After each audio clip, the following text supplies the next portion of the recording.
Descubrí que mi madre fingió tener cáncer terminal durante 5 años después de gastar $400 en tratamientos falsos. El gerente bancario reveló que ella tenía exactamente esa cantidad en una cuenta secreta. El olor a desinfectante del hospital todavía se aferraba a mi ropa cuando el gerente bancario me llamó aquel martes de septiembre, revelando que mi madre tenía $418,000 en una cuenta que yo desconocía, mientras yo vendía mi coche para pagar otra sesión de quimioterapia más que nunca existió. 5 años. 5 malditos años pasé creyendo que mi madre se estaba muriendo de cáncer. 5 años durmiendo en incómodas sillas de hospital. 5 años negociando con médicos. Suplicando descuentos en medicamentos, organizando rifas en el trabajo, pidiendo préstamos, vendiendo joyas familiares, organizando recaudaciones online, publicando fotos de ella, debilitada, en redes sociales para conseguir donaciones, mientras ella construía un ahorro millonario con el dinero que yo desangraba de mi vida. Me llamo Marina, tengo 38 años, y esta es la historia de cómo descubrí que el cáncer de mi madre era una mentira tan bien elaborada que engañó a médicos, enfermeras, familiares y especialmente a mí, la hija idiota que abandonó su propio matrimonio para cuidar de una paciente imaginaria. Todo comenzó en una mañana aparentemente normal de 2019, cuando mi madre, la señora Helena, me llamó sollozando incontrolablemente, diciendo que acababa de salir del médico con un diagnóstico devastador. Su voz temblaba tanto que apenas podía entender las palabras entre los sollozos, pero una frase llegó cristalina. Hija, el médico dijo que es cáncer de páncreas, estadio 3. Estaba en medio de una clase de literatura brasileña, explicando a Machado de Asís a un aula de estudiantes de primer año aburridos, cuando mi teléfono vibró insistentemente en modo silencioso. Ignoré las 3 primeras llamadas, pero cuando vi que todas eran de ella en secuencia, algo dentro de mí se congeló. Me disculpé ante los estudiantes. Corrí por el pasillo de la universidad, mis tacones haciendo eco en el suelo frío, y cuando finalmente contesté, el mundo se derrumbó. Recuerdo deslizarme por la pared hasta quedar sentada en el suelo. Allí mismo, en el pasillo vacío, mientras profesores pasaban mirando con curiosidad, y todo lo que podía hacer era repetir no, no, no, como un mantra inútil contra la realidad que se imponía.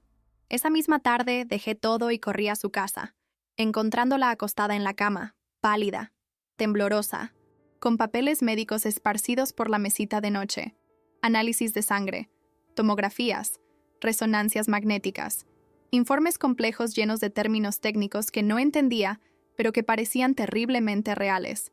CA 19, 9 elevado, masa tumoral de 1, 5 pulgadas, probable metástasis, supervivencia estimada de 18 meses con tratamiento agresivo. Cada palabra era un puñetazo al estómago, cada línea de los informes una sentencia de muerte que leía y releía, esperando haber entendido mal, esperando despertar de aquella pesadilla. Pero los papeles tenían logotipos de laboratorios conocidos, firmas de médicos con licencias médicas, sellos que parecían demasiado oficiales para ser cuestionados. Mi madre me abrazó ese día con una fuerza que no había mostrado en años. Lloramos juntas hasta que no quedaron más lágrimas, y allí, en aquel dormitorio con el aroma a lavanda que siempre amó, le prometí que haría cualquier cosa, absolutamente cualquier cosa, para salvarla. El primer oncólogo que consultamos, el doctor Enrique, un caballero de cabello blanco y gafas con montura dorada, examinó los informes con expresión grave y confirmó que el caso era delicado, pero no imposible. Explicó que necesitaríamos comenzar inmediatamente con quimioterapia, radioterapia y posiblemente una arriesgada cirugía llamada procedimiento de Whipple, que costaría una fortuna y tenía solo un 40% de probabilidades de éxito. Las cantidades que mencionó me helaron la sangre. Sesiones de quimio a $3,000 cada una, 2 veces por semana. Radiación a $2,500, 3 veces por semana. Medicamentos importados alcanzando los $15,000 mensuales. Cirugía estimada en $150,000, sin contar posibles complicaciones. Mi salario de profesor universitario apenas cubría mis propios gastos, pero mirando a mi madre, tan frágil, tan asustada, tan dependiente de mí, supe que encontraría la manera. Siempre encontramos una manera cuando amamos a alguien, ¿verdad? Poco sabía que estaba a punto de entrar en una espiral financiera y emocional que destruiría todo lo que había construido. Vendí mi apartamento primero. Era pequeño, solo 2 habitaciones, pero estaba en una zona privilegiada de la ciudad Y acababa de terminar de pagar la hipoteca después de 10 años de pagos que consumían la mitad de mi salario. El agente inmobiliario, un hombre bajito y hablador llamado Mark, me cuestionó varias veces sobre la urgencia de la venta, preguntándome si estaba segura de querer aceptar una oferta 20% por debajo del valor de mercado. «Es una emergencia médica», respondía, incapaz de elaborar más, y él asentía con esa expresión de lástima que vería en tantos rostros en los años siguientes.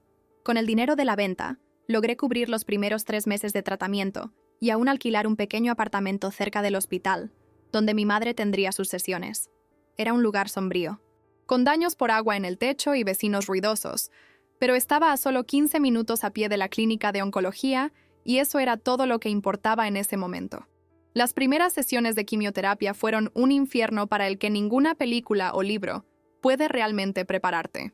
Mi madre llegaba alegre, diciendo que estaba lista para luchar, pero tan pronto como ese líquido transparente comenzaba a entrar en sus venas a través del catéter, la transformación era inmediata y devastadora.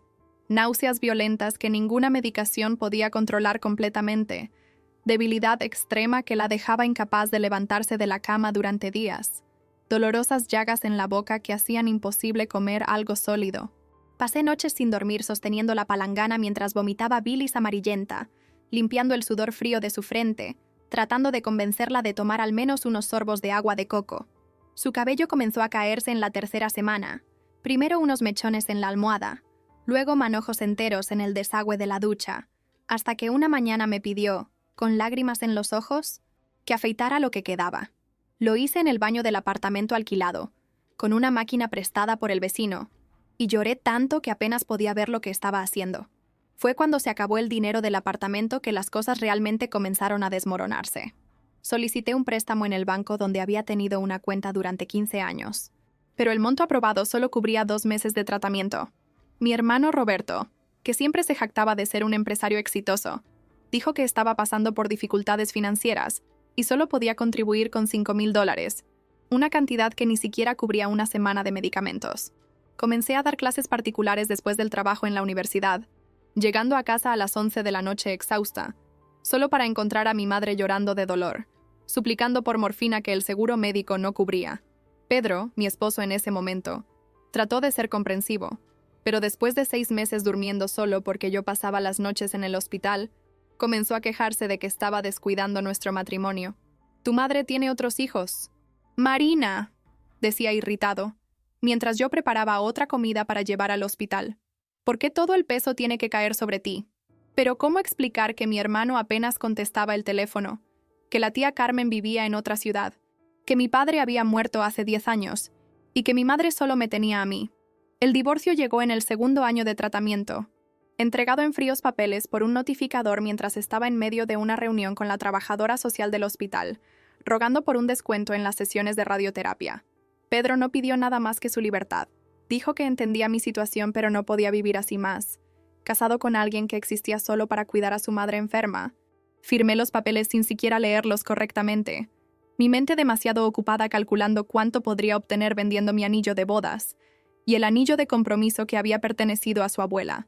$3,800 fue lo que el joyero me ofreció por ambas piezas, suficiente para comprar los medicamentos importados contra las náuseas que supuestamente eran los únicos que funcionaban para mi madre. Cuando Pedro se mudó a otra ciudad 3 meses después, llevándose nuestra historia de 8 años en 2 maletas y un marco de foto que olvidó en la mesa de la sala, estaba demasiado ocupada investigando tratamientos experimentales en el extranjero para sentir el peso de esa pérdida. Fue en el 3.er año cuando comencé a hacer cosas que nunca imaginé que haría. Vendí el coche que había comprado con tanto sacrificio, un sedán que era mi orgullo, mi logro después de años viajando en autobús. Vendí las joyas que mi abuela me había dejado, incluida una cadena de oro que había estado en la familia durante 3 generaciones. Organicé rifas en la universidad, vendiendo boletos a colegas profesores que compraban más por lástima que por interés en el premio. Creé una recaudación de fondos en línea con fotos de mi madre con aspecto demacrado, calva, conectada a tubos y máquinas, historias conmovedoras sobre nuestra lucha que provocaron lágrimas y donaciones de extraños. Cada compartido, cada comentario de apoyo, cada transferencia vía PayPal era tanto un alivio como una humillación. Marina, la orgullosa profesora que nunca necesitó pedirle nada a nadie, Ahora era Marina, la mendiga virtual suplicando ayuda para salvar a su madre. Las mentiras comenzaron pequeñas, casi insignificantes. Mi madre decía que sentía mucho dolor incluso en días cuando parecía extrañamente bien, y yo aumentaba la dosis de morfina que compraba en el mercado negro, sin receta, a una enfermera que conocí en el hospital. Insistía en que solo podía comer comida cara de restaurantes específicos, diciendo que era la única forma de no vomitar todo. Y yo gastaba $100 en una sola comida mientras vivía de fideos instantáneos. Luego vinieron las citas con especialistas privados que juraba eran esenciales, médicos que cobraban $2,000 por consulta y que, extrañamente, nunca solicitaban nuevos exámenes, solo confirmaban lo que decían los informes antiguos. «Este doctor Fabio es un genio, hija», decía ella, con un brillo en los ojos que interpreté como esperanza. Dijo que conoce un nuevo tratamiento en Suiza que puede curarme completamente, pero cuesta $300,000. Y allí iba yo, desesperada, investigando cómo conseguir $300,000. Para el cuarto año, ya había pedido dinero prestado a todos los que conocía. Los compañeros de trabajo huían cuando me veían venir. Amigos de toda la vida dejaron de responder mis llamadas. Parientes lejanos bloquearon mi número. Mi hermano Roberto aparecía una vez al mes. Se quedaba 10 minutos. Dejaba $1,000 sobre la mesa y desaparecía murmurando sobre compromisos urgentes. La tía Carmen llamaba cada semana preguntando por la progresión de la enfermedad, pero siempre con un tono escéptico que me irritaba profundamente. ¿Estás segura de que está tomando todos estos medicamentos, Marina?, cuestionaba. Es que cuando hablo con ella por videollamada parece tan normal. Yo estallaba en indignación, acusándola de insensibilidad, de no entender cómo era vivir diariamente con el cáncer. Poco sabía yo que mi tía era la única persona lúcida en toda esa historia. La máscara comenzó a caer un jueves de abril, cuando salí temprano de la universidad para llevar a mi madre a otra sesión de quimioterapia. El tráfico estaba extrañamente ligero. Llegué a casa una hora antes de lo esperado, y encontré algo que no debería haber encontrado. Mi madre estaba en la sala, bailando. No un movimiento ligero de alguien tratando de ejercitarse a pesar de la enfermedad, sino realmente bailando, dando vueltas por la habitación al son de una vieja canción, con una energía que no había visto en años. Cuando me vio parada en la puerta, el rostro lleno de vida se transformó al instante. Sus hombros cayeron, su respiración se volvió trabajosa. Se tambaleó hasta el sofá como si sus piernas fueran de gelatina. «Ay, hija, qué susto», gimió, su voz repentinamente débil y temblorosa. Estaba tratando de hacer los ejercicios que prescribió el fisioterapeuta, pero creo que me excedí. Le creí. Por supuesto que le creí. ¿Por qué no le creería? Era mi madre, la mujer que había estado luchando valientemente contra el cáncer durante 4 años. Pero la semilla de la duda estaba plantada, y comenzó a crecer en los días siguientes. Empecé a prestar atención a detalles que antes habían pasado desapercibidos. Como siempre empeoraba dramáticamente minutos antes de ir al hospital, pero podía caminar perfectamente cuando creía que no la estaba mirando. Cómo los médicos privados en los que insistía consultar nunca estaban disponibles cuando intentaba programar seguimientos por mi cuenta. Cómo los costosos medicamentos que decía eran los únicos efectivos tenían empaques que se veían ligeramente diferentes cada vez que los compraba. Cómo siempre tenía una excusa para que no la acompañara a las citas con ciertos especialistas, alegando que se sentía más cómoda sola. Pequeños detalles que, aislados, no significaban nada, pero juntos formaban un patrón inquietante. La llamada del gerente del banco fue el detonante que hizo estallar toda la farsa. Carlos Eduardo, un hombre que conocía de vista desde hace años, pero con quien nunca había hablado más allá de buenos días y buenas tardes, llamó un martes pidiendo reunirse conmigo urgentemente por un asunto delicado relacionado con mi madre. Imaginé que se trataba de algún préstamo que ella había tomado sin decírmelo. Otra deuda que añadir a la montaña de obligaciones que ya me estaba asfixiando. Pero cuando me senté en la sala privada del banco, con aire acondicionado frío y olor a café recién hecho, lo que me dijo fue mucho peor que cualquier deuda. «Señora Marina, su madre tiene una cuenta de ahorros con nosotros con un saldo actual de $418,000», dijo, empujando un papel a través de la mesa. «Los depósitos son regulares, siempre en efectivo, y comenzaron exactamente hace 5 años». Miré esa declaración como si estuviera escrita en un idioma extranjero, los números bailando frente a mí sin tener sentido. Mi primera reacción fue pensar que era un error, que había otra Elena con el mismo apellido, que este dinero no podía pertenecer a mi madre que estaba luchando contra el cáncer con escasos recursos. Pero el gerente fue implacable en su precisión, mostrando copias de los depósitos. todos hechos personalmente por ella, en horarios que coincidían con sus supuestos viajes al hospital. Incluso había imágenes de cámaras de seguridad. Mi madre, que apenas podía levantarse de la cama cuando yo estaba cerca, caminando firmemente hacia el cajero automático, contando billetes con dedos ágiles, sonriendo al cajero como alguien que no tiene una sola preocupación en el mundo. Ella dijo que era una jubilación emocional, explicó el gerente, visiblemente incómodo, que estaba ahorrando para cuando se recuperara del cáncer, para poder viajar y disfrutar de la vida. La habitación comenzó a dar vueltas, mi respiración se acortó, y por primera vez en 5 años, yo fui quien necesitó atención médica de emergencia. Pasé 3 días sin poder hablar con mi madre, 3 días procesando la información, investigando por mi cuenta, armando las piezas del macabro rompecabezas que había sido mi vida durante los últimos 5 años. Llamé a todos los médicos que ella había consultado, descubriendo que la mitad de ellos no existían o nunca habían oído hablar de ella. Los laboratorios cuyos logos aparecían en las pruebas confirmaron que nunca habían procesado muestras a nombre de Elena. La clínica donde supuestamente recibía quimioterapia 2 veces por semana no tenía registro de ella como paciente, solo como acompañante ocasional de otras personas. Los medicamentos importados que costaban fortunas, en realidad, eran vitaminas y suplementos que compraba en farmacias de descuento y ponía en envases falsificados. Cada descubrimiento era un golpe más fuerte que el anterior. Cada mentira revelada una puñalada más profunda en lo que quedaba de mi corazón. Cuando finalmente confronté a mi madre, llevando toda la documentación que había reunido, esperaba negación, tal vez incluso agresión. Lo que no esperaba era la tranquilidad con la que confesó todo. Sentada en la misma cama donde había llorado tantas veces de dolor fingido, me miró a los ojos y dijo, sin un atisbo de remordimiento: me merecía esta jubilación emocional, Marina. Te crié a ti y a tu hermano sola después de que tu padre muriera. Sacrifiqué mi juventud, mis sueños, todo por ustedes. Ahora era mi turno de tener algo de seguridad. Me explicó, con detalles que me provocaron náuseas, cómo había planeado todo meticulosamente. Investigó síntomas de cáncer en Internet. Aprendió a falsificar informes médicos usando programas de edición. Creó una red de cómplices que incluía a un primo lejano que se hacía pasar por médico y una amiga enfermera jubilada que confirmaba las historias cuando alguien llamaba para verificar. Lo más doloroso no fue descubrir que me había engañado, sino entender la profundidad de la manipulación. Sabía exactamente qué botones presionar, qué culpa activar, qué miedos explotar. Cuando yo dudaba en vender algo, ella empeoraba dramáticamente. Cuando consideraba reducir los gastos del tratamiento, tenía una crisis que me hacía sentir como un monstruo por siquiera pensar en economizar con su vida. Vio cómo mi matrimonio se desmoronaba, mi carrera se estancaba, mi salud mental se deterioraba. Y no solo lo permitió, sino que orquestó cada momento de sufrimiento. Siempre fuiste la hija devota, dijo, como si fuera un cumplido y no una condena. Roberto nunca creyó completamente, por eso mantuve mi distancia de él. Pero tú, mi querida Marina, tienes un corazón demasiado grande para tu propio bien.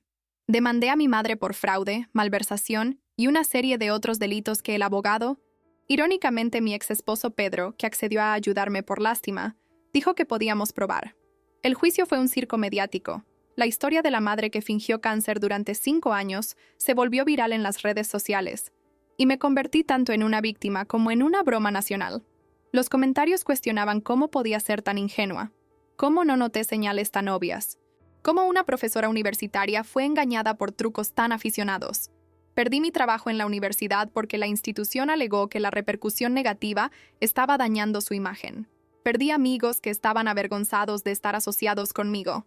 Perdí la capacidad de confiar en cualquiera, cuestionando cada palabra, cada gesto, cada demostración de afecto o necesidad.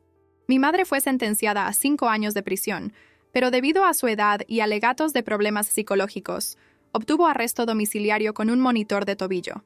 El dinero en la cuenta fue legalmente congelado y será utilizado para pagar parte de mis deudas, pero no alcanza ni de cerca para cubrir todo lo que gasté.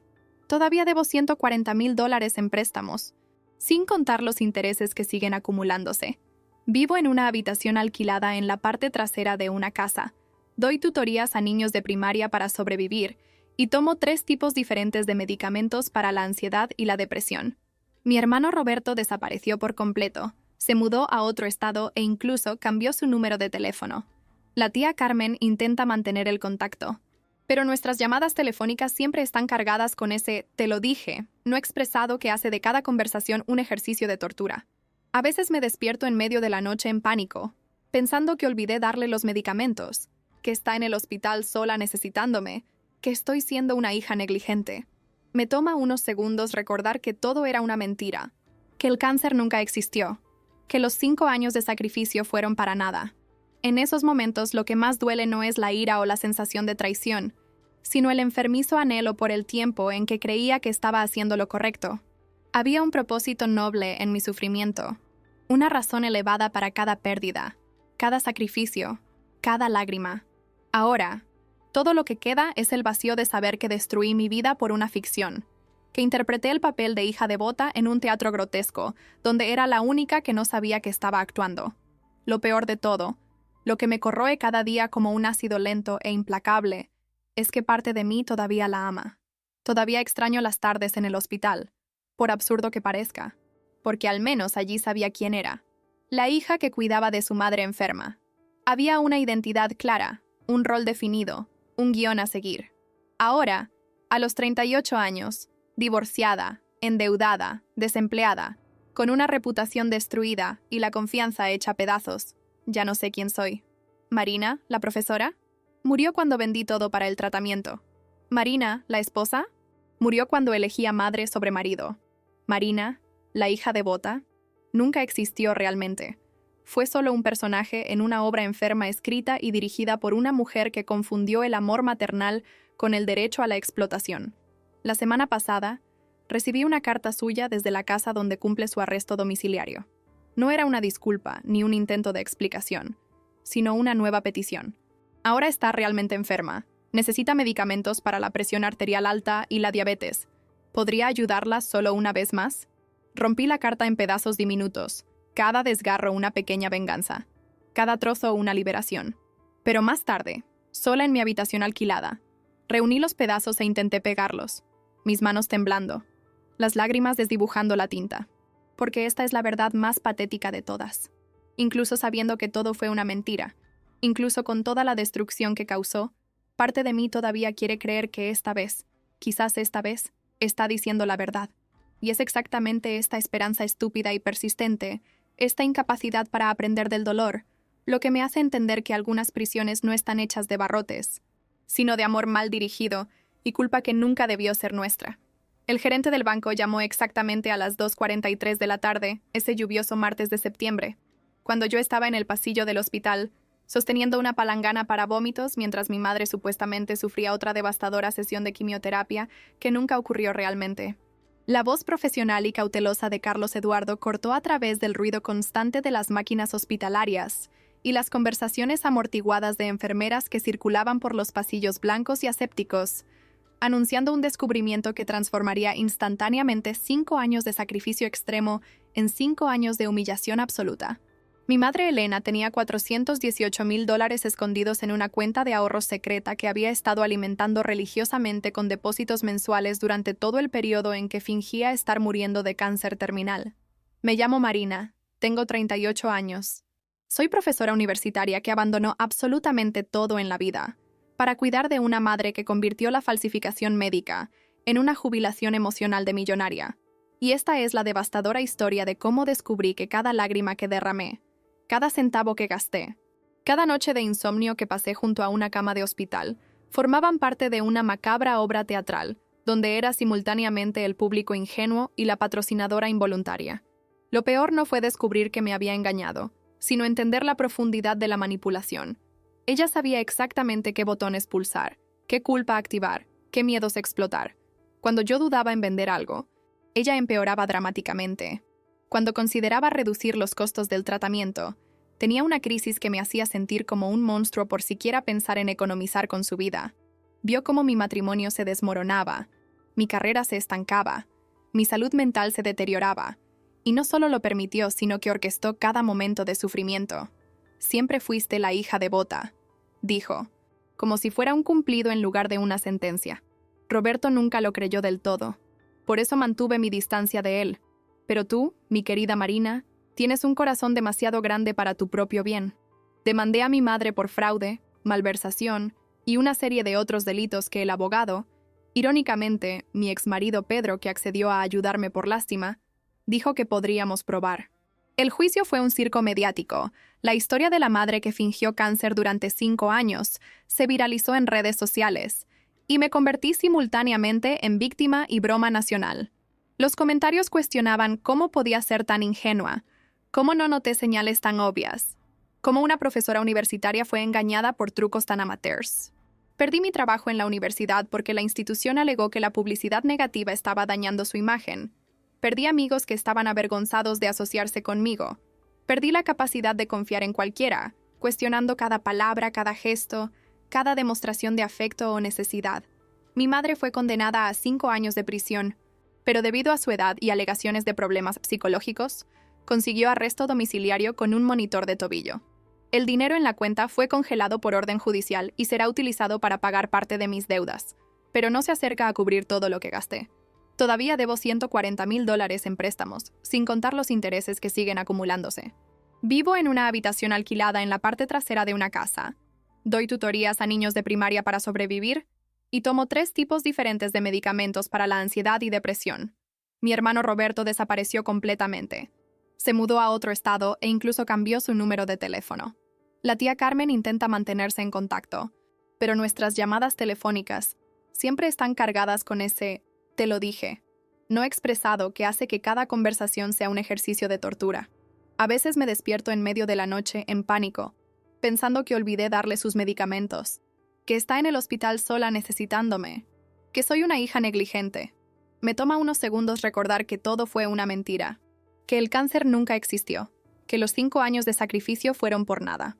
En esos momentos, lo que más duele no es la ira o la sensación de traición, sino la enfermiza añoranza por el tiempo cuando creía que estaba haciendo lo correcto. Había un propósito noble en mi sufrimiento, una razón elevada para cada pérdida, cada sacrificio, cada lágrima. Ahora, todo lo que queda es el vacío de saber que destruí mi vida por una ficción, que interpreté el papel de hija devota en un teatro grotesco, donde yo era la única que no sabía que estaba actuando. Lo peor de todo, lo que me corroe cada día como un ácido lento e implacable, es que parte de mí todavía la ama. Todavía extraño las tardes en el hospital, por absurdo que parezca, porque al menos allí sabía quién era, la hija que cuidaba a su madre enferma. Había una identidad clara, un rol definido, un guión a seguir. Ahora, a los 38 años, divorciada, endeudada, desempleada, con mi reputación destruida y la confianza hecha pedazos, ya no sé quién soy. Marina, la profesora, murió cuando vendí todo para el tratamiento. Marina, la esposa, murió cuando elegí a la madre sobre el marido. Marina, la hija devota, nunca existió realmente. Fue solo un personaje en una obra enferma escrita y dirigida por una mujer que confundió el amor maternal con el derecho a la explotación. La semana pasada recibí una carta suya desde la casa donde cumple su arresto domiciliario. No era una disculpa ni un intento de explicación, sino una nueva petición. Ahora está realmente enferma. Necesita medicamentos para la presión arterial alta y diabetes. ¿Podría ayudarla solo una vez más? Rompí la carta en pedazos diminutos. Cada desgarro una pequeña venganza, cada pieza una liberación. Pero más tarde, sola en mi habitación alquilada, reuní los pedazos e intenté pegarlos, mis manos temblando, lágrimas difuminando la tinta. Porque esta es la verdad más patética de todas. Incluso sabiendo que todo fue una mentira, incluso con toda la destrucción que causó, parte de mí todavía quiere creer que esta vez, quizás esta vez, está diciendo la verdad. Y es exactamente esta esperanza estúpida y persistente, esta incapacidad para aprender del dolor, lo que me hace entender que algunas prisiones no están hechas de barrotes, sino de amor mal dirigido y culpa que nunca debería haber sido nuestra. El gerente del banco llamó exactamente a las 2:43 de la tarde ese lluvioso martes de septiembre, cuando yo estaba en el pasillo del hospital sosteniendo una palangana para vómito, mientras mi madre supuestamente sufría otra devastadora sesión de quimioterapia que nunca ocurrió realmente. El tono profesional y cauteloso de Carlos Eduardo cortó a través del ruido constante de las máquinas hospitalarias y las conversaciones amortiguadas de enfermeras que circulaban por los pasillos blancos y asépticos, anunciando un descubrimiento que transformaría instantáneamente 5 años de sacrificio extremo en 5 años de humillación absoluta, Mi madre, Elena, tenía $418,000 escondidos en una cuenta de ahorro secreta que había estado alimentando religiosamente con depósitos mensuales durante todo el periodo en que fingía estar muriendo de cáncer terminal. Mi nombre es Marina. Tengo 38 años. Soy profesora universitaria que abandonó absolutamente todo en la vida para cuidar de una madre que convirtió la falsificación médica en una jubilación emocional millonaria. Y esta es la devastadora historia de cómo descubrí que cada lágrima que derramé, cada centavo que gasté, cada noche sin dormir que pasé junto a una cama de hospital, eran parte de una macabra obra teatral, donde yo era simultáneamente la audiencia ingenua y patrocinadora involuntaria. Esa tarde específica de martes, había llegado al hospital temprano porque mi madre me había llamado llorando desesperadamente a las 6 de la mañana, diciendo que tenía un dolor abdominal insoportable y necesitaba urgentemente morfina adicional que el seguro médico no cubría. Otra más de los cientos de emergencias médicas fabricadas, que me hicieron abandonarlo todo y correr a ayudar a una mujer que en realidad estaba perfectamente sana. El teléfono vibraba insistentemente en mi bolsillo, mientras sostenía su cabello fino y quebradizo, resultado de una calvicie provocada a propósito con productos químicos para simular los efectos de la quimioterapia. Fingiendo que estaba vomitando bilis amarillenta en el baño compartido de la habitación del hospital, una actuación tan convincente que incluso las enfermeras más experimentadas mostraban compasión genuina por la paciente terminal que había estado luchando valientemente durante 5 años. Cuando finalmente logré contestar la llamada en el ruidoso pasillo, después de disculparme 3 veces con mi madre que gemía dramáticamente sobre necesitar mi presencia constante, la voz de Carlos Eduardo al otro lado de la línea llevaba ese tono grave y cuidadoso que usan los gerentes bancarios cuando necesitan comunicar irregularidades financieras serias, y sus primeras palabras hicieron que mi sangre se congelara instantáneamente en mis venas como si me hubieran inyectado nitrógeno líquido. Señora Marina, perdone la llamada inesperada en un momento inconveniente, pero necesito hablar con usted con máxima urgencia sobre movimientos financieros extremadamente sospechosos que involucran a su madre, la señora Elena Silva dos Santos, dijo con esa formalidad bancaria característica que transforma tragedias personales en procedimientos burocráticos. Mi primera reacción instintiva fue pensar que mi madre había sido víctima de alguna estafa financiera, que alguien se estaba aprovechando de su supuesta fragilidad debido al cáncer terminal para robar sus ahorros inexistentes. Porque en mi mente completamente engañada por 5 años de manipulación sistemática, ella era una pobre jubilada luchando contra una enfermedad devastadora, con recursos mínimos que apenas cubrían la comida básica. Carlos Eduardo, mi madre ha estado en tratamiento oncológico intensivo durante 5 años. Apenas puede levantarse de la cama sin ayuda. ¿Cómo podría alguien estar haciendo movimientos sospechosos con sus documentos? Pregunté mientras caminaba rápidamente hacia el estacionamiento del hospital, necesitando privacidad para entender lo que estaba sucediendo, sin despertar las sospechas de mi madre, quien probablemente me observaba desde la ventana de la habitación. El silencio calculado al otro lado de la línea duró exactamente 4 segundos que se sintieron como 4 horas de agonía, hasta que Carlos Eduardo se aclaró nerviosamente la garganta y continuó con una revelación que cambiaría permanentemente mi percepción de la familia, la confianza y especialmente los límites de la manipulación humana. Señora Marina, entiendo que esta información será extremadamente impactante, pero su madre tiene una cuenta de ahorros activa en nuestra institución con un saldo actual de $418,643.72, con depósitos mensuales regulares que comenzaron exactamente hace 5 años y 3 meses, siempre en efectivo, siempre el mismo día del mes. Siempre durante las horas de la mañana, entre las 9 y las 11, explicó metódicamente, como si estuviera leyendo un informe técnico sobre inversiones en lugar de destruir sistemáticamente cada fundamento de mi realidad. Mis piernas comenzaron a temblar violentamente y tuve que apoyarme contra el capó de un automóvil desconocido en el estacionamiento para no colapsar sobre el asfalto húmedo por la fina lluvia que había estado cayendo incesantemente desde la mañana. Esto es absolutamente imposible. Debe haber algún error grotesco en su sistema. Mi madre ha estado muriendo de cáncer de páncreas durante 5 años. Vendí mi apartamento para pagar su tratamiento. Me divorcié porque pasaba más tiempo en el hospital que en casa. Pedí dinero prestado a todos los que conozco. Organicé rifas humillantes en el trabajo. Creé campañas de recaudación online con fotos de ella calva y debilitada.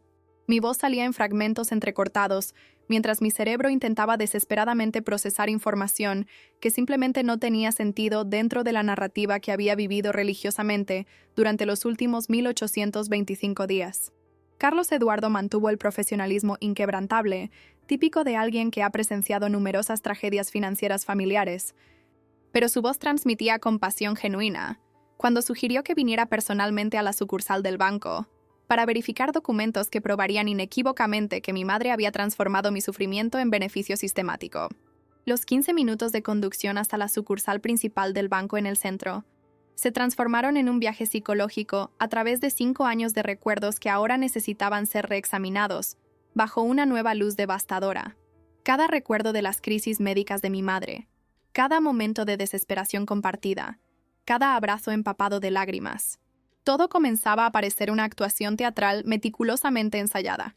Conducía el viejo coche que había comprado después de vender mi sedán importado para pagar cirugías, con mis manos temblando tanto en el volante que tuve que detenerme 2 veces en el arcén para respirar profundamente y evitar causar un accidente. El parabrisas empañado por la lluvia y el aire caliente de mi respiración agitada creaban una cortina translúcida entre yo y la realidad externa, como si el universo me estuviera dando unos minutos finales de negación antes de enfrentar la verdad ineludible que me esperaba en esa sucursal bancaria. Durante el tortuoso trayecto a través del congestionado tráfico del mediodía, mi mente involuntariamente comenzó a catalogar inconsistencias que había ignorado sistemáticamente durante años, pequeños detalles que mi cerebro había archivado pero nunca procesado adecuadamente, porque la alternativa, cuestionar la veracidad del cáncer de mi madre, parecía demasiado monstruosa para contemplar.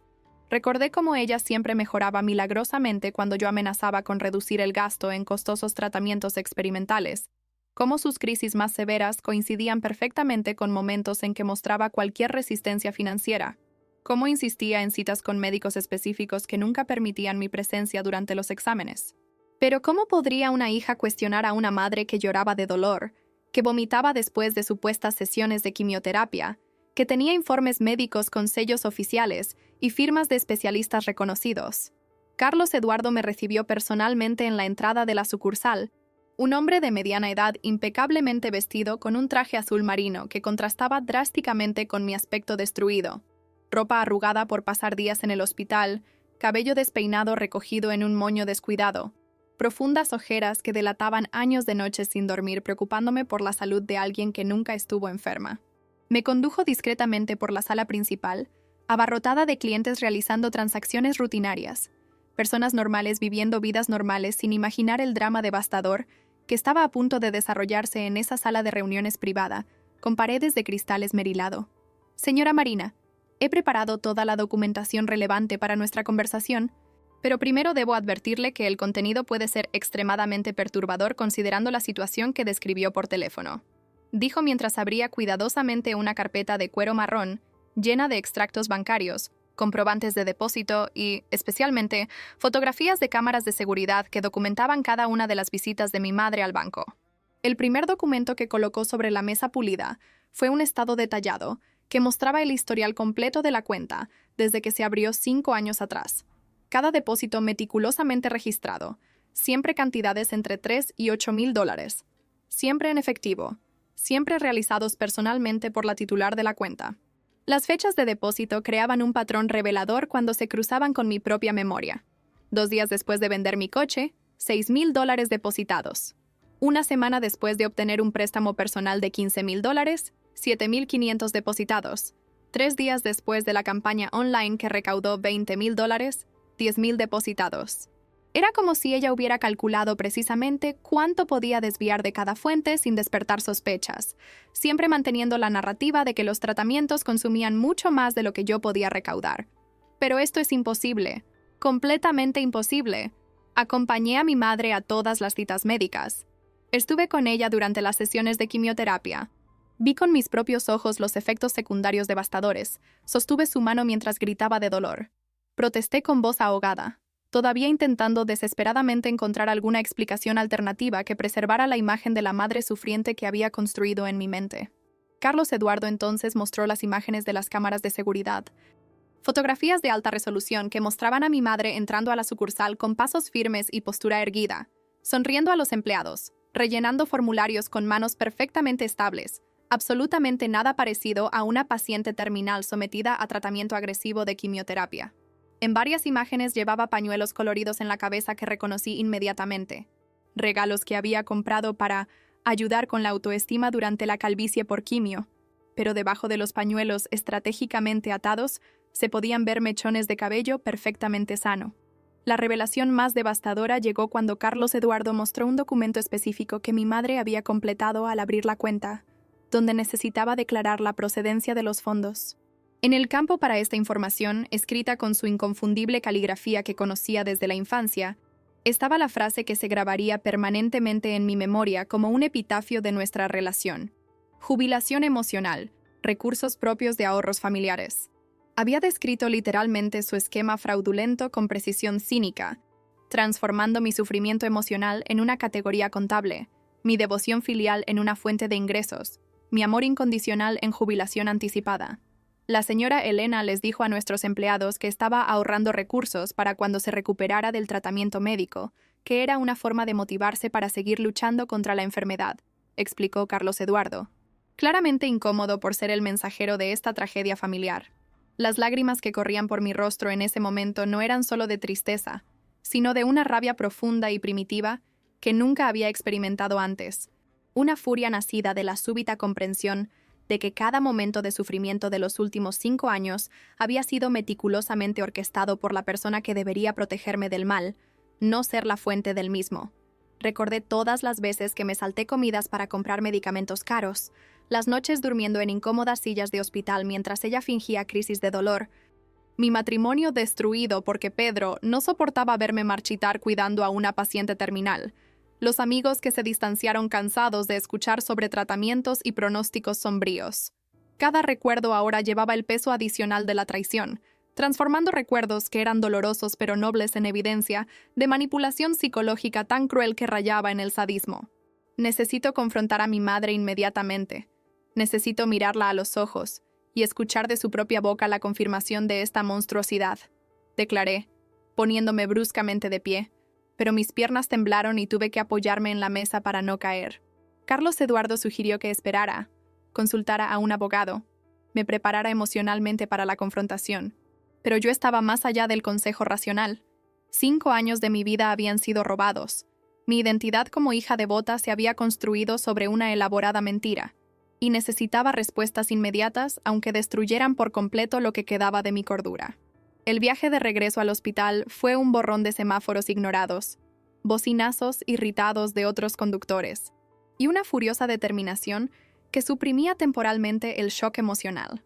Cuando estacioné el coche torcido en un lugar de emergencia y corrí por los pasillos familiares del hospital, los empleados que me habían estado saludando diariamente durante años debieron notar algo diferente en mi expresión, porque varios intentaron detenerme para preguntar si todo estaba bien. Ignoré a todos, mis pasos resonando por los pasillos como tambores de guerra, hasta que llegué a la habitación 217, donde supuestamente mi madre se recuperaba de la sesión de quimioterapia matutina. Abrí la puerta con tal fuerza que golpeó contra la pared, haciendo que mi madre saltara de la cama donde cómodamente veía televisión, comiendo chocolates importados que afirmaba eran el único alimento que podía retener después del tratamiento. Por una fracción de segundo vi pánico genuino en sus ojos antes de que la máscara de paciente terminal volviera a su lugar, sus rasgos contrayéndose en una expresión de dolor, su mano automáticamente dirigiéndose a su abdomen en una actuación ensayada de sufrimiento crónico. Hija, qué susto, me asustaste. Mi débil corazón no puede soportar estos sustos, dijo con una voz deliberadamente débil, pero yo ya podía ver a través de la actuación, cada gesto estudiado, cada gemido calculado para despertar compasión. $418,000, madre. $418,000 en una cuenta de ahorros secreta, mientras yo me destruía para pagar un tratamiento que nunca existió. Mi voz salió en un tono que no reconocí, profundo y afilado como una hoja afilada. Vi el momento exacto en que ella entendió que su teatro había llegado a su fin, el momento en que 5 años de mentiras colapsaron como un castillo de naipes. Sus hombros cayeron, el falso temblor se detuvo instantáneamente, y por primera vez en 5 años vi a mi verdadera madre, no a la actriz que había interpretado a una paciente terminal con una dedicación digna de premio. El silencio que siguió fue más elocuente que cualquier confesión, más devastador que cualquier explicación que pudiera intentar formular. Marina, hija mía, necesitas entender que hice esto por las dos, para garantizar nuestro futuro cuando realmente me enferme, cuando la vejez llegue con sus inevitables crueldades. Comenzó, abandonando completamente la débil voz de enferma y revelando un tono fuerte y claro que no había escuchado en media década. La transformación fue tan impactante que necesité apoyarme contra el marco de la puerta para procesar que la mujer frente a mí, que segundos antes gemía de dolor fingido, ahora hablaba con la elocuencia de alguien perfectamente saludable defendiendo lo indefendible. Siempre fuiste una hija maravillosa, demasiado devota, demasiado preocupada. Sabía que me cuidarías sin importar qué, así que pensé, ¿por qué no transformar este cuidado en seguridad financiera para ambas? La lógica distorsionada y psicopática de su explicación me dejó temporalmente sin palabras, tratando de procesar cómo alguien podía racionalizar una crueldad tan elaborada como si fuera un plan de pensión privado emocional. Continúa hablando, ahora con velocidad creciente, como si necesitara explicarlo todo antes de que yo explotara completamente, revelando detalles de su esquema con un orgullo enfermizo que sugería que realmente creía haber hecho algo inteligente en lugar de monstruoso. Investigué todo sobre el cáncer en Internet. Aprendí los síntomas, los tratamientos, los efectos secundarios. Practiqué expresiones de dolor frente al espejo. Compré pelucas para simular la pérdida de cabello cuando me afeité la cabeza. Falsifiqué informes médicos con ayuda de un primo que trabaja en diseño gráfico. Creé una red completa de mentiras que ni siquiera los médicos más experimentados pudieron detectar. Consciente, metódicamente, fríamente destruiste mi vida. Viste derrumbarse mi matrimonio, estancarse mi carrera, deteriorarse mi salud mental, ¿y pensaste que estabas haciendo algo inteligente? Finalmente logré articular, mi voz temblando no de tristeza sino de una ira que ardía como ácido en mis venas. Vendí todo lo que tenía, me humillé pidiendo dinero, supliqué por donaciones, mientras tú depositabas mi sufrimiento en una cuenta bancaria como si fuera una inversión financiera a largo plazo. Cada palabra salió de mi garganta como un proyectil, destinada a perforar la armadura de justificaciones que ella había construido para proteger su conciencia de la monstruosidad de sus actos.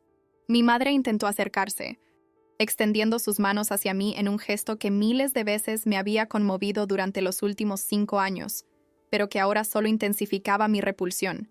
Marina, mi amor, piensa en todo este dinero como una inversión en nuestro futuro. Podemos usarlo para comprar una casa mejor, viajar cuando me jubile de verdad, tener una vida cómoda que nunca tuvimos, dijo, aparentemente incapaz de comprender la magnitud de su traición o creyendo genuinamente que $400,000 podían comprar mi perdón como si fueran fichas de intercambio por 5 años de tortura psicológica. No hay un futuro nuestro, madre. Mataste cualquier posibilidad de un futuro juntas en el momento en que decidiste que mi amor valía $400,000, respondí, ya girándome para salir de la habitación, incapaz de permanecer un segundo más en ese teatro del absurdo. Pero ella dijo algo que me hizo detenerme en la puerta, algo que reveló la inquietante profundidad de su planificación. Marina, si denuncias esto, piensa en el escándalo. Piensa en cómo quedará tu reputación. La profesora universitaria que fue engañada por su propia madre durante 5 años. Nadie te tomará en serio nunca más. Siempre cuestionarán tu inteligencia, tu juicio. La amenaza velada disfrazada de preocupación maternal fue la confirmación final de que la mujer a quien había llamado madre durante 38 años era una extraña calculadora que veía las relaciones como transacciones financieras y el amor como moneda de manipulación. Salí del hospital esa tarde sabiendo que tenía 2 opciones: vivir con la humillación privada de haber sido engañada o transformar esta humillación en justicia pública, incluso si eso significaba exponer mi ingenuidad al mundo entero. Mientras conducía sin rumbo por las calles húmedas de la ciudad, el limpiaparabrisas creando un ritmo hipnótico que parecía marcar el fin de una era y el comienzo de otra, ya sabía qué elección tomaría. La decisión de procesar penalmente a mi propia madre no se tomó en ese momento de rabia, sino en los 3 días subsiguientes de insomnio absoluto donde reviví obsesivamente cada momento de los últimos 5 años bajo la devastadora nueva perspectiva de la verdad. Acostada en la cama del pequeño apartamento que había alquilado desde que vendí mi propia propiedad, reconstruí mentalmente nuestra historia, identificando los momentos más crueles de manipulación, las actuaciones más elaboradas, las mentiras más creativas. Estaba aquella vez que simuló una convulsión durante la cena de Navidad, porque mi hermano Roberto había mencionado que no podía contribuir económicamente ese mes. Estaba el episodio cuando fingió estar en coma durante 3 días, después de que sugerí buscar tratamiento a través del sistema público de salud para ahorrar dinero. Estaban especialmente los innumerables momentos en que me miraba a los ojos, llena de lágrimas falsas, y decía que yo era su razón para seguir luchando. Pedro, mi exmarido, fue la primera persona a quien llamé después de tomar la decisión de buscar justicia legal. Nuestra conversación fue sorprendentemente civil considerando cómo había terminado nuestro matrimonio, con él siendo forzado a competir con una enfermedad terminal por mi atención y siempre perdiendo porque ¿cómo puede alguien ser tan egoísta como para exigir atención de una esposa cuya madre está muriendo? Marina, siempre pensé que algo estaba mal con la enfermedad de tu madre, pero estabas tan emocionalmente involucrada que cualquier cuestionamiento parecía cruel, admitió con una mezcla de alivio y tristeza en su voz. Como abogado especializado en derecho penal, Pedro conocía los mecanismos legales para casos de fraude y malversación familiar, y se ofreció a representarme gratuitamente, no por amor residual, sino por un sentido de justicia y quizás por una validación tardía de sus sospechas ignoradas. El proceso de recolección de pruebas para respaldar la denuncia penal reveló capas aún más profundas del elaborado fraude de mi madre. Descubrimos que los médicos que afirmaba consultar o no existían o nunca habían oído hablar de ella.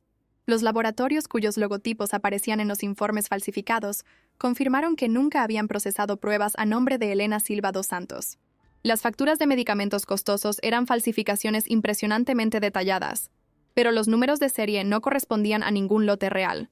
Aún más perturbador fue descubrir a través de la investigación bancaria que había abierto otras 2 cuentas en diferentes bancos, totalizando casi $600,000 acumulados durante el periodo de su enfermedad ficticia.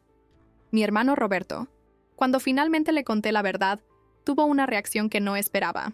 Se rió. No una risa de alegría o alivio, sino una risa amarga de reconocimiento. Siempre supe que algo estaba mal, Marina, pero tú eras la hija perfecta, la cuidadora devota, y yo era solo el hijo ausente e insensible que no ayudaba a su madre enferma, dijo durante nuestro encuentro en un café del centro. Nos enfrentó uno contra el otro, te convirtió en mártir y a mí en villano, mientras construía su nido de huevos con el sufrimiento de ambos. La revelación de que Roberto también había contribuido financieramente, aunque a menor escala, a través de transferencias que hacía directamente a ella, bajo el pretexto de ayudar con gastos personales durante el tratamiento. Añadió otros $100,000 al total desviado. La tía Carmen, la hermana mayor de mi madre, no mostró sorpresa cuando revelé toda la situación durante una videollamada. Marina, querida, intenté advertirte sutilmente tantas veces, pero estabas tan cegada por el deber filial que cualquier cuestionamiento de la enfermedad de Elena parecía una blasfemia, dijo, con sus 70 años de experiencia evidentes en su resignada comprensión de la situación.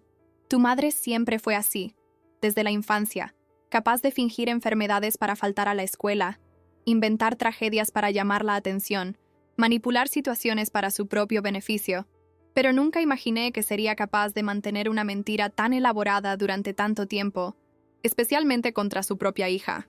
La revelación más impactante llegó cuando la doctora Silvana, la oncóloga que supuestamente consultaba a mi madre en el hospital privado más caro de la ciudad, contactó a las autoridades después de ver noticias sobre el caso en los medios. Ella también había sido engañada, no como médica, sino como donante. Mi madre se le había acercado en un evento benéfico, presentándose como una paciente terminal que dedicaba su tiempo limitado a ayudar a otros pacientes, y había logrado extraerle casi $50,000 en donaciones durante 2 años. Conocía términos médicos específicos, describía síntomas con precisión clínica. Tenía conocimiento sobre protocolos de tratamiento que convencerían a cualquier profesional, explicó la doctora Silvana, visiblemente conmocionada por haber sido engañada a pesar de toda su experiencia médica. El escándalo explotó en los medios locales cuando la denuncia fue presentada oficialmente, convirtiendo nuestra tragedia familiar en entretenimiento público. Hija demanda a madre que fingió cáncer durante 5 años. Se convirtió en titular en todos los periódicos, con detalles sórdidos expuestos y analizados por comentaristas, que nunca habían vivido nada remotamente similar. Perdí mi trabajo en la universidad, porque la institución alegó que la repercusión negativa dañaba la imagen institucional. Los amigos se distanciaron, algunos por vergüenza ajena, otros porque no sabían cómo actuar en una situación tan bizarra. Me convertí simultáneamente en víctima y broma. La profesora universitaria demasiado ingenua para notar un fraude ocurriendo bajo sus narices durante medio lustro. Pero el peso de la humillación pública no era nada comparado con el proceso interno de reconstruir mi identidad sin la narrativa de la hija devota que me había definido durante 5 años. ¿Quién era Marina cuando no estaba cuidando a su madre enferma? ¿Qué significaba mi vida cuando descubrí que el noble propósito que me movía era una ficción? La terapia se volvió esencial, no opcional, con sesiones semanales donde intentaba separar recuerdos reales de actuaciones, procesar la ira sin dejar que me consumiera, y especialmente aprender a confiar nuevamente en mi propio juicio. El juicio ocurrió 8 meses después de la denuncia, en una sala repleta de curiosos que querían ver el desenlace del drama familiar más comentado en los últimos años. Mi madre llegó en silla de ruedas, en un patético último intento por despertar compasión, pero el fiscal estaba preparado con evidencia médica que probaba que estaba en perfecta salud. Durante su testimonio, mantuvo la narrativa de que todo había sido un malentendido, que realmente creía estar enferma debido a síntomas psicosomáticos, que el dinero era una forma de sentirse segura durante un periodo de vulnerabilidad. Pero las evidencias eran abrumadoras. Los retiros sistemáticos coincidiendo con mis donaciones, los depósitos programados, las falsificaciones meticulosas, todo apuntaba a un elaborado esquema criminal, no a un malentendido emocional. La sentencia fue de 4 años de prisión en régimen semiabierto por fraude agravado, más la obligación de devolver íntegramente las cantidades desviadas. Cuando el juez leyó la sentencia, esperaba sentir alivio o reivindicación, pero todo lo que sentí fue un vacío profundo, la confirmación legal de que mi madre había elegido traicionarme sistemáticamente por dinero. Se la llevaron esposada, todavía intentando hacer contacto visual conmigo, todavía susurrando que me amaba, todavía incapaz o sin voluntad de entender que amor y explotación son mutuamente excluyentes. Hoy, 2 años después de la condena, vivo una vida reconstruida sobre cimientos completamente diferentes. Trabajo como consultora independiente, eligiendo cuidadosamente con quién me asocio, manteniendo relaciones profesionales que pueden terminar sin destruir mi estabilidad. Vivo en un apartamento modesto pero propio, comprado con parte del dinero recuperado a través de los tribunales. Un espacio que es enteramente mío, sin recuerdos contaminados. Estoy saliendo cautelosamente con un hombre que conoce toda mi historia y eligió quedarse de todos modos, que entiende cuando cuestiono sus motivaciones y necesito pruebas constantes de autenticidad. Todavía hago terapia, ahora quincenal, trabajando en problemas de confianza que probablemente nunca serán completamente resueltos. He aprendido a vivir con la dualidad de amar a la madre que me crió durante los primeros 33 años y odiar a la criminal de los últimos 5. Acepto que algunas personas son capaces de compartimentar el amor y la explotación de maneras que nunca entenderé completamente. Más importante aún, he aprendido que la supervivencia emocional a veces requiere cortar lazos que la sociedad considera sagrados, que la familia biológica no es garantía de protección o amor, y que el perdón no es obligatorio cuando no existe un arrepentimiento genuino. Mi madre ocasionalmente intenta contactarme a través de cartas que llegan desde la prisión, siempre con la misma narrativa de amor maternal incomprendido y promesas de que cuando salga reconstruiremos nuestra relación. Las leo por una necesidad mórbida de confirmar que sigue siendo incapaz de asumir una responsabilidad genuina, luego las quemo ritualmente en el fregadero de la cocina, viendo cómo las palabras se convierten en cenizas como debería haber ocurrido hace mucho tiempo. Cada carta quemada es un recordatorio de que sobreviví a lo impensable, que reconstruí mi vida desde cero, y que algunas jubilaciones emocionales cobran un precio que ningún valor monetario puede compensar. El legado de la traición materna no es solo la desconfianza crónica o la dificultad para formar vínculos profundos, sino también una fuerza que no sabía que poseía, una capacidad para establecer límites que protegen mi cordura, y especialmente el entendimiento de que el amor verdadero nunca nos pide destruirnos para probar su existencia. Marina, la hija devota, murió en esa habitación de hospital cuando descubrí la verdad. Marina, la superviviente, nació de las cenizas de esa destrucción, más cautelosa pero no cínica, más selectiva pero no cerrada, más fuerte pero no insensible. Y quizás, solo quizás, ese fue el único retiro emocional que realmente valió la pena. La semana pasada se cumplieron exactamente 3 años desde la condena de mi madre. 3 años desde que vi a Elena siendo llevada esposada desde el juzgado mientras aún intentaba convencerme de que todo había sido un malentendido motivado por un amor maternal excesivo. Y ayer recibí la notificación oficial de que sería liberada anticipadamente por buena conducta en prisión. El documento oficial llegó por correo en un jueves ordinario por la mañana, cuando estaba tomando café en el balcón de mi nuevo apartamento, observando la vida seguir su curso normal en la concurrida calle de abajo. Y la simple visión de ese sobre sellado por el sistema penitenciario fue suficiente para hacer que mis manos temblaran como no lo habían hecho en meses. La interna Elena Silva dos Santos cumplirá el resto de su condena en libertad condicional, debiendo presentarse mensualmente ante el oficial de justicia designado. Decía el texto burocrático que transformaba mi pesadilla recurrente en una realidad inminente. Mi madre estaría libre para circular en la misma ciudad donde yo intentaba reconstruir mi vida, libre para intentar restablecer contacto, libre para perpetuar sus manipulaciones en otras víctimas desprevenidas. La primera persona a quien llamé fue a mi terapeuta, la doctora Gabriela, quien me atendía semanalmente desde hacía 2 años y conocía cada sórdido detalle de mi historia familiar. Marina, recuerda que no tienes ninguna obligación legal ni moral de mantener contacto con tu madre, independientemente de lo que la sociedad u otros familiares puedan decir. Me recordó con esa voz calma y profesional que me había guiado a través de cientos de horas de procesamiento emocional. Su liberación de prisión no significa que debas perdonar, olvidar o permitirle volver a entrar en tu vida.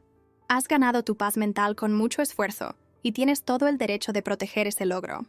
Sus palabras fueron un recordatorio necesario de que había construido barreras emocionales saludables que no deberían ser demolidas solo porque el sistema judicial había decidido que 3 años de prisión eran un castigo suficiente para 5 años de tortura psicológica sistemática.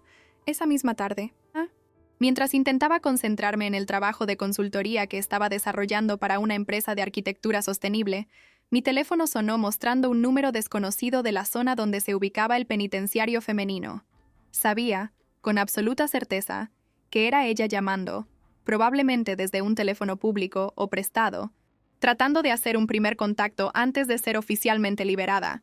Dejé que sonara hasta que pasó al buzón de voz, pero 5 minutos después el mismo número llamó de nuevo, y otra vez, con una insistencia que instantáneamente me transportó de vuelta a los tiempos en que ella llamaba fingiendo crisis médicas urgentes para manipularme. La diferencia era que ahora reconocía el patrón, entendía la táctica y, lo más importante, tenía la fuerza emocional para simplemente bloquear el número sin sentir la culpa paralizante que me habría consumido durante días antes. 3 días después, en una soleada mañana de domingo cuando estaba en el supermercado haciendo compras rutinarias, la vi. Elena estaba parada en el pasillo de productos orgánicos, examinando tomates con la misma expresión concentrada que recordaba de la infancia, cuando me llevaba de compras y me enseñaba a elegir las mejores frutas y verduras. Había perdido considerable peso. Su cabello ahora completamente gris era más corto y sin el cuidado elaborado que siempre había mantenido. Y había algo derrotado en su postura que nunca había estado presente antes. Por un momento eterno nuestras miradas se encontraron a través del pasillo lleno de gente haciendo compras despreocupadas de domingo. Y vi en esos ojos marrones familiares una mezcla de esperanza, miedo y algo que podría interpretarse como arrepentimiento si no conociera su infinita capacidad para fingir emociones. Marina, hija mía, dijo acercándose lentamente, como si yo fuera un animal asustado que podría huir ante cualquier movimiento repentino, lo cual no estaba completamente equivocado. Por favor, solo dame 5 minutos para explicarte, para pedirte perdón adecuadamente, para intentar hacerte entender que la prisión me cambió, que finalmente entendí la monstruosidad de lo que te hice. Su voz tenía una cualidad diferente, menos autoritaria, menos manipuladora, pero había aprendido de la manera más difícil posible que Elena era una actriz excepcional capaz de modular su actuación para cualquier audiencia.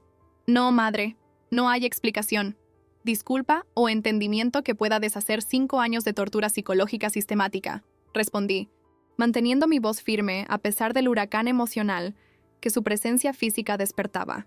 Tomaste decisiones conscientes y calculadas que destruyeron mi vida, y ahora necesitas vivir con las consecuencias de esas decisiones, que incluyen ya no tener una hija. Intentó seguirme cuando abandoné mi carrito de compras y salí de la tienda, llamando mi nombre con creciente desesperación, pero me detuve en la salida y me volví para enfrentarla una última vez. Si realmente cambiaste, Si realmente entiendes el daño que causaste, entonces respetarás mi deseo de nunca más tener contacto contigo. Cualquier intento de acercarte a mí será interpretado como prueba de que sigues siendo la misma manipuladora de siempre, incapaz de respetar límites o considerar el bienestar de los demás. Salí de la tienda dejándola parada entre las puertas automáticas, una figura disminuida y envejecida que no se parecía en nada a la mujer poderosa y controladora que había dominado mi vida durante décadas. Las siguientes semanas estuvieron marcadas por intentos cada vez más desesperados de Elena por restablecer contacto conmigo. Las cartas llegaban diariamente a mi trabajo, ya que no tenía mi dirección actual de casa, todas con la misma letra familiar que ahora me causaba náuseas en lugar de nostalgia. Enviaba mensajes a través de parientes lejanos que no conocían la historia completa, personas bien intencionadas que me llamaban diciendo, tu madre está sufriendo mucho, y que la familia es familia, siempre vale la pena perdonar.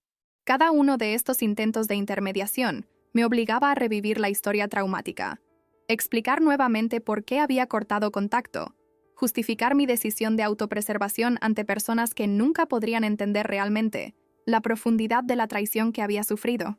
Roberto, mi hermano, sorprendentemente se convirtió en mi mayor aliado durante este periodo turbulento. Había regresado a la ciudad después de años fuera, y habiendo procesado su propia ira y culpa relacionada con la situación, ahora entendía perfectamente mi decisión de mantener a Elena fuera de mi vida. Marina, ella también se me acercó, llorando y rogándome que mediara una reconciliación contigo. Me dijo durante una cena en mi casa, la primera cena familiar genuina que habíamos tenido en años. Pero cuando se dio cuenta de que no iba a ayudar, la máscara cayó rápidamente. Empezó a acusarme de ser siempre un hijo ingrato. Dijo que nos parecíamos en nuestra frialdad e incapacidad para perdonar. Fue como ver a la verdadera Elena que siempre estuvo escondida bajo las actuaciones de la madre sufriente. La situación escaló dramáticamente cuando Elena descubrió dónde trabajaba y comenzó a presentarse en el edificio comercial donde estaba mi oficina de consultoría. No intentaba subir a mi oficina, solo se sentaba en el vestíbulo, visible a través de los grandes ventanales. Una presencia constante y perturbadora que convirtió mi entorno laboral en un campo minado emocional. Los guardias de seguridad del edificio, después de ser informados de la situación, intentaban cortésmente pedirle que se fuera, pero Elena siempre tenía una excusa lista. Estaba esperando a una amiga. Estaba descansando después de una cita médica en el edificio. Estaba admirando la arquitectura del vestíbulo. Se hizo necesario obtener una orden de restricción. Otro proceso legal agotador que me obligó a revisar toda la historia criminal para justificar por qué mi propia madre representaba una amenaza para mi bienestar psicológico. Pedro, mi ex marido que me había representado durante el caso penal, nuevamente ofreció asistencia legal gratuita para obtener la orden de restricción. Marina, lo que tu madre está haciendo ahora es acoso. Hostigamiento psicológico continuado que demuestra que no ha cambiado en absoluto durante su tiempo en prisión, explicó mientras preparaba la documentación necesaria. Nuestra relación había evolucionado hacia una amistad respetuosa, ambos habiendo procesado y superado los agravios del divorcio, ahora unidos por la comprensión compartida de cómo Elena había destruido nuestro matrimonio. Ella todavía cree que tiene derecho a tu perdón, que el vínculo biológico le da prerrogativas especiales para violar tus límites. Este es exactamente el mismo pensamiento distorsionado que la llevó a fingir cáncer durante 5 años. El día de la audiencia para la orden de restricción fue particularmente difícil, porque Elena apareció acompañada por un defensor público e intentó otra actuación dramática de madre arrepentida e incomprendida. Lloró copiosamente mientras describía cómo la prisión había sido un despertar espiritual, cómo había participado en grupos de terapia y encontrado la religión, cómo ahora entendía que había actuado mal, pero que todo había sido motivado por amor maternal excesivo y miedo a la pobreza en la vejez. El juez, afortunadamente, tenía acceso a la historia criminal completa y no se conmovió por la actuación. Señora Elena, sus delitos anteriores demuestran una capacidad excepcional para la manipulación y el engaño. El hecho de que continúe intentando contactar a la víctima, incluso después de solicitudes explícitas de mantener distancia, sugiere que no ha desarrollado una comprensión real o respeto por los límites de los demás, declaró antes de conceder la orden de restricción que le prohibiría acercarse a menos de 300 pies de mí. La victoria legal, aunque necesaria, no trajo la paz que esperaba. Elena encontró otras formas de mantener su presencia en mi vida, siempre respetando técnicamente la orden de restricción, pero violando su espíritu. Ella comenzó a frecuentar lugares a los que yo solía ir. El parque donde corría los sábados por la mañana, la cafetería donde trabajaba los jueves por la tarde, la librería donde asistía a lanzamientos de libros de arquitectura, siempre manteniendo la distancia legal de 300 pies, pero siempre visible, siempre presente, un recordatorio constante de que nunca sería verdaderamente libre de ella, mientras viviéramos en la misma ciudad. Fue la tía Carmen quien ofreció una solución inesperada durante una videollamada. Marina, querida, me estoy haciendo demasiado mayor para gestionar la posada aquí en el campo sola. ¿Qué tal si vienes a pasar unos meses conmigo, ayudas con el negocio y especialmente te alejas de esta situación insostenible con Elena? La oferta era tentadora. La posada estaba en un pueblo pequeño y tranquilo a 250 millas de distancia, rodeada de montañas y naturaleza, un lugar donde podría respirar sin miedo a encontrarme con mi madre en cada esquina. Puedes continuar tu trabajo de consultoría de forma remota y hay mucho espacio aquí para que instales una oficina. Además, necesito a alguien con tu talento arquitectónico para modernizar algunas áreas de la posada. La decisión de mudarme temporalmente no fue fácil. Significaba dejar atrás la vida que tanto había luchado por reconstruir, los pocos amigos que había mantenido, los clientes presenciales que había conseguido, la terapia presencial con la doctora Gabriela. Pero la perspectiva de vivir constantemente mirando por encima del hombro, siempre anticipando el próximo encuentro traumático con Elena, estaba destruyendo mi salud mental más rápido de lo que podía recuperarla. A veces la mayor demostración de fortaleza es reconocer cuándo necesitamos retirarnos para protegernos, me dijo la doctora Gabriela durante nuestra última sesión presencial. No estás huyendo, Marina. Estás eligiendo tu paz mental por encima de la terquedad de tratar de mantener una vida normal en una situación anormal. La mudanza ocurrió en un lluvioso fin de semana de octubre, exactamente 4 años después de aquella fatídica llamada de Carlos Eduardo, que había revelado todo el fraude. Empaqué mi vida en cajas una vez más, pero esta vez por elección propia, no por desesperación financiera. Me llevé solo lo esencial: ropa, equipo de trabajo, libros importantes, algunos objetos personales que representaban mi nueva vida, no reliquias del pasado contaminado. Conduje las 6 horas hasta la posada de la tía Carmen, escuchando música que había descubierto después del divorcio, artistas que no llevaban recuerdos de Elena o del período traumático, creando una banda sonora para mi nuevo comienzo. La posada era incluso más acogedora de lo que recordaba de las pocas visitas de mi infancia. Un edificio colonial renovado, con amplios porches, jardines elaborados, habitaciones acogedoras que la tía Carmen había decorado con antigüedades y arte local. Este será tu espacio, dijo, mostrándome una suite independiente con entrada privada, vistas a las montañas y una habitación adyacente perfecta para una oficina. Quiero que te sientas como en casa, pero lo más importante es que te sientas segura. Elena no conoce este lugar. Nunca ha mostrado interés en visitarme, y el pueblo es lo suficientemente pequeño como para que cualquier extraño sea inmediatamente notado y cuestionado. Los primeros meses en el campo fueron un periodo de profunda sanación que no había experimentado desde el comienzo de toda la tragedia. Despertar con el canto de los pájaros en lugar de bocinas de tráfico, caminar por senderos naturales, sin miedo a encuentros traumáticos, trabajar con vistas a montañas verdes, en lugar de edificios grises. Cada pequeño detalle contribuía a una sensación de paz que había olvidado que era posible sentir. Mantuve mis sesiones de terapia por videollamada, desarrollé proyectos de consultoría de forma remota y, especialmente, aprendí a existir sin la tensión constante que se había convertido en mi compañera durante años. La tía Carmen se reveló no solo como una anfitriona generosa, sino como una fuente inesperada de sabiduría sobre la historia familiar que nunca había conocido completamente. Tu abuela, la madre de Elena y mía, era exactamente igual, me dijo una noche mientras tomábamos té en el porche, viendo cómo la puesta de sol pintaba las montañas de naranja y púrpura. Fingió enfermedades toda su vida para controlar a la familia, manipuló a tu abuelo hasta su muerte, y Elena aprendió observando. La diferencia es que Elena perfeccionó el arte, lo transformó en algo mucho más elaborado y destructivo. Yo escapé porque me mudé joven, pero Elena se quedó y absorbió todos los patrones tóxicos. La revelación sobre mi abuela añadió capas de comprensión a la situación, no como excusa para Elena, sino como una explicación de los patrones generacionales de comportamiento tóxico que necesitaban romperse. Eres la primera en el linaje que dice basta, que rechaza el papel de víctima o perpetradora en este ciclo enfermizo, observó la tía Carmen. Esto requiere un coraje que ni Elena ni tu abuela tuvieron jamás. Ellas siempre eligieron el camino de la manipulación, porque era más fácil que desarrollar relaciones genuinas basadas en el respeto mutuo. 6 meses pasaron en tranquilidad rural. Y no solo había mantenido mi negocio de consultoría funcionando de forma remota, sino que lo había expandido, ganando clientes que valoraban mi trabajo independientemente de mi ubicación física. También había comenzado a desarrollar un proyecto paralelo inspirado en La Posada, un libro sobre arquitectura hospitalaria rural sostenible, combinando mi experiencia técnica con las lecciones prácticas que estaba aprendiendo ayudando a la tía Carmen.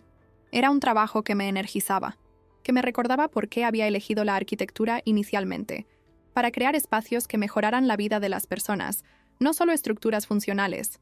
Fue entonces cuando Roberto llamó con noticias perturbadoras. Marina, Elena está realmente enferma esta vez. No es falso. Lo verifiqué con los médicos. Vi las pruebas.